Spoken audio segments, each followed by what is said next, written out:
విద్యార్థుల మీద రాజకీయం చేయవద్దని, విద్యార్థి నాయకుడిగా సమస్యలపై అవగాహన ఉందని మంత్రి పొన్నం ప్రభాకర్ ఆగ్రహం వ్యక్తం చేశారు. ఇవాళ సిద్దిపేటలో మంత్రి పొన్నం ప్రభాకర్ పర్యటించారు. జ్యోతి బాపులే గురుకులాన్ని జిల్లా కలెక్టర్ మోనుచంద్రతో కలిసి ఆకస్మిక తనిఖీ చేశారు.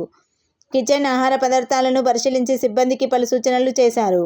అనంతరం మంత్రి మాట్లాడుతూ విద్యార్థులతో మాట్లాడి సమస్యలు తెలుసుకొని పరిష్కరించాలని అధికారులకు ఆదేశించారు. తెలంగాణ గురుకుల హాస్టల్లో గతం కంటే మెరుగైన విధంగా వసతులు ఉన్నాయని తెలిపారు. గురుకులాల హాస్టల్ పర్యవేక్షణ కోసం జిల్లా కలెక్టర్లు, అడిషనల్ కలెక్టర్లు, శాఖల అధికారులతో కమిటీ వేస్తామన్నారు.